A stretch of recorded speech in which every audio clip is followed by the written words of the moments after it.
Hey guys, David here, and welcome to Digital Outlook. Guys, we have another amazing show for you today. Ripple escalates legal battle with SEC. So guys, let's get to it.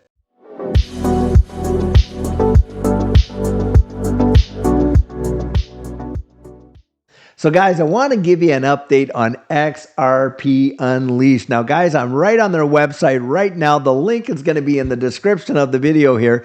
But guys, they have sold out on a number of these locations where they're doing this premiere. They've sold out in Los Angeles, guys. They've sold out in Houston, the one that Judy and I are attending. Guys, they've also sold out in Arizona. These things are literally going like hotcakes. And guys, if you want to get out there and meet up with a lot of the influencers in this space that are going to be at these various premieres. Judy and I are going to be down there at the one in Houston. Of course, you got Black Swan Capitalists, Versan and Bandel Algera. They're going to be down there. Jay Klaver's going to be there. Hey, and Maya and Chris, the producers of XRP Unleashed, they're going to be at each and every one of these. Now, I know Digital Asset Investor is also going to be about 2 or 3 of these different ones. And guys, they are just selling out like crazy. So if you want to get out there and be a part of this history-making situation where you can literally get to ask questions, because it's not about just seeing a documentary. You're out there talking with these folks, asking questions, getting answers, and rubbing shoulders with a lot of your favorite influencers that are going to be at this. Guys, it's a big deal, and it's all about our story. I can't wait to see you there. So guys, if you've been following this XRP ecosystem for any time at all, one thing that you know, one of the biggest deals in this space is this whole SEC Ripple case and how it's all going to pan out. Well, guys, I'll tell you, the level of confidence coming out of Ripple's team, absolutely amazing. And what they're doing in their counter appeal, wow. Guys, just check this article out right over here. Ripple escalates legal battle with SEC filing new appeal in XRP lawsuit. Listen to this. Ripple intends to counter the SEC, submitting its Form C civil appeal today. The blockchain-based digital payment network will particularly challenge the court's previous ruling on its XRP institutional sales, wanting clarity over the token's classification. So guys, they are going full bore with what this is going to be and getting an absolute final decision classifying this whole deal. Now, on August 7th, District Judge Annalisa Torres ruled that Ripple's programmatic sales of XRP to retail customers did not breach federal securities laws, concluding that XRP is not a security. The Security and Exchange Commission, dissatisfied with the court's ruling, filed an appeal to have XRP treated as a security. No, they did not. This is absolutely 100% incorrect. And this shows you guys a lot of the conjecture that's coming out with these articles is absolutely so far off the pale. Now, the thing is this. The SEC have not appealed XRP as a security, did they? What they did appeal is the decision on the programmatic sales that Ripple had put forward, and of course, Brad Garlinghouse and Chris Larson's individual transfers of, XRP and sales of XRP. Not that XRP is a security right there. Now, today, Ripple is also expected to submit its Form C appeal to the U.S. Court of Appeals for the Second Circuit. The appeal will focus on the district court's ruling on its institutional sales, which were considered unregistered securities transactions. The Form C filing, however, has Ripple's executives Brad Garlinghouse and Stuart Alderati optimistic, eyeing a win over the commission. Now listen to what Brad Garlinghouse had to say here. I am so confident that we're going to win the appeal, and that would really put a dagger in Gary Gensler's whole agenda around crypto regulation. Honestly, Ellie, I'm not losing any sleep over it at all, because he told this to Eleanor Terrett.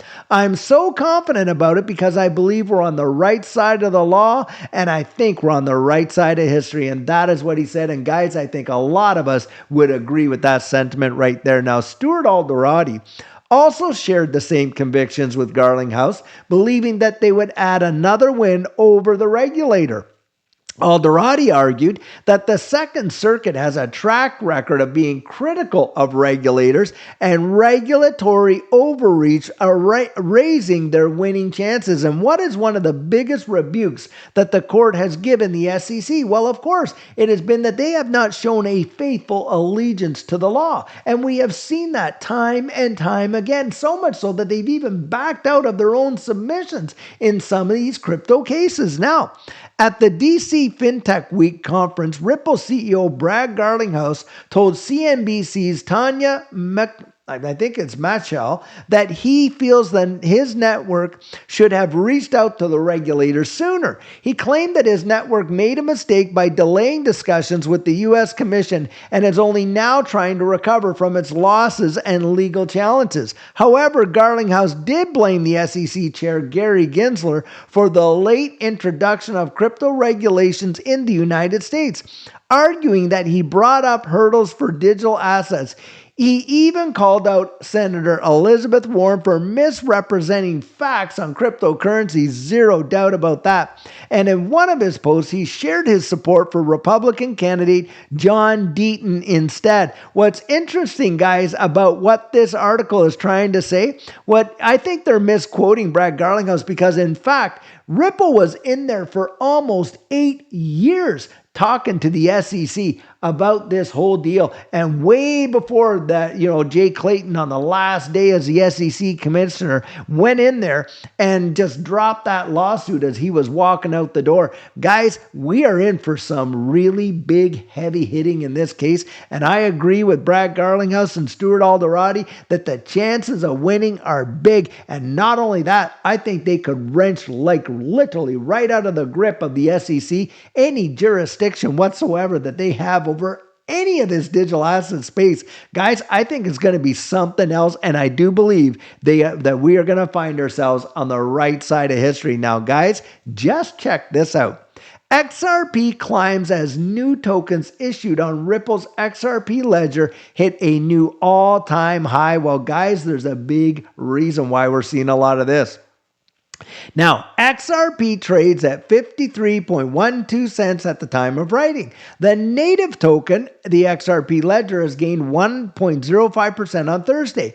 Data from crypto intelligence tracker Sentiment shows that Ripple hit a new all-time high in terms of a key metric, the number of tokens issued on the chain. And guys, of course, this is coming out of this big absolute meme push from First Ledger. It is truly something else. Now, it hit an all-time high for the number of new tokens issued in a single day, and that figure reached 213 on October 17th, and it marked a 200% increase from the previous record set in October of 2021.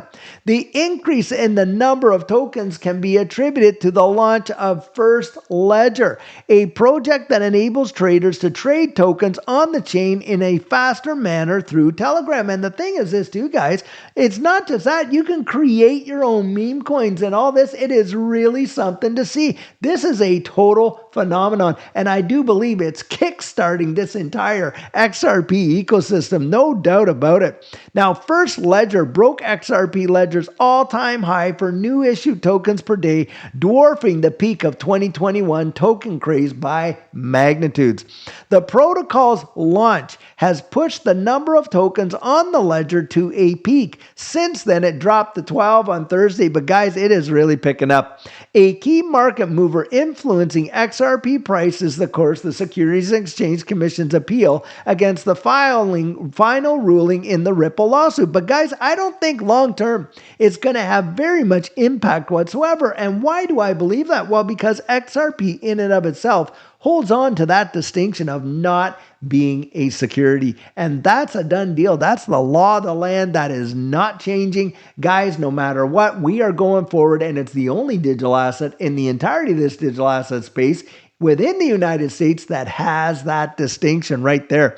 Now, the payments remittance firm is set to submit its Form C by the upcoming deadline of October 24th. And we know, guys, that that's going in today. Now, XRP, they're saying here, is in this downward trend since its peak of 74.4 cents on March 11th.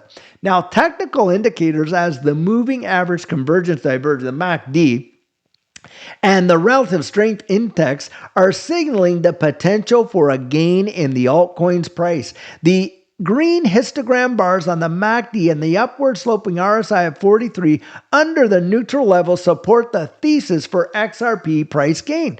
The native token of the XRP ledger could rally 5% and test at the 55.5 cent level that coincides with exponential moving averages. Guys, we are just absolutely, what are we doing? We're consolidating within that range, aren't we? And we have seen this time and time and time again. And you got technical analysts out there that are saying, listen, guys, this is going to break. And the fact that we're in a bullish environment, the break to the upside could be massive. Now, just check this out. Guys, I want you to listen to something that Brad Garlinghouse had to say here. And he's talking about Edo Farina.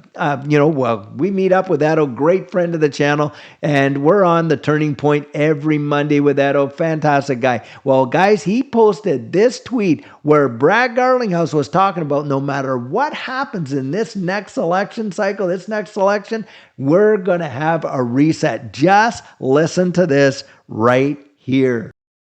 No matter what happens in this next election, we will have a reset. We can debate the magnitude of that reset, and there's lots of disagreement about that. Obviously, Trump came out early and very aggressively in a pro-crypto and said he's the crypto president. Kamala and Team Harris have been more nuanced. This week, I think it was this week, they had some of the most constructive things they have said publicly. But look, I do think, Kamala Harris is from Silicon Valley. I think she has generally been pro-technology over the years. She has been relatively quiet on the topic. But I think no matter what happens, we're going to see a reset. We're going to see forward progress. And I certainly am looking forward to that. Yeah. So you are wearing a purple tie, so you're not here to make any endorsements? I did endorse John Deaton yesterday. I'd already given money to him. But look, Elizabeth Warren, I think, has been the most destructive towards this. I mean, she has a webpage on her campaign that says, I'm building an anti-crypto army. It's like, okay, I'm against the technology. I made the joke before, like, why would somebody be against a technology? It's like saying I'm against email, but you're for email. It doesn't make sense. Now, guys, I don't know about you, but to me, that is a major mouthful of a statement right there, that no matter what happens in this next election, we're going to have a reset. Well, guys, what do you think they're talking about? What kind of reset are they resetting us into? We've heard this before, this word reset, so many times. And guys, we're looking at regulatory clarity. We're looking at the implementation and the introduction of digital IDs, central bank digital currencies, on and on and on. We're watching tokens being issued like crazy on the XRP ledger, and I suspect we're going to see more of it. And on top of that, guys, I believe that we're going to see a big time win in this legal battle. I think that what's coming after this next election in November is going to be amazing and literally could spur this next bull run like we have not even imagined. And for me, guys, I'll tell you what, we've got that ticket. Like I say, we are ready to ride that train. So guys, we have all heard it said that if you fail to plan, then you are really planning to fail. And what our coaching program offers, that is where you and I can meet personally, one-on-one, for 1 hour over Zoom. And during that time, I share with you our personal journey in that last bull run and what enabled Judy and I to experience some amazing financial success. I share with you the mistakes we made so that you don't have to fall into the same pitfalls we did. We take a look at your portfolio, portfolio and make sure that it's balanced towards your goals. And we work together to develop your exit strategy. We can even get your assets off an exchange and onto a hardware wallet, along with delivering to you some amazing techniques that are really going to help you in this space. Now, the cost of that is $250, and if that's something that interests you, you write me right there at coaching@thedigital.outlook.com and we'll get y'all booked in. So guys, I truly hope that you enjoyed today's video, and as always, it's not financial advice, it's just my 2 cents. Hit the like and subscribe and drop your comments right down there in the comment section, and I'll catch you in the next one.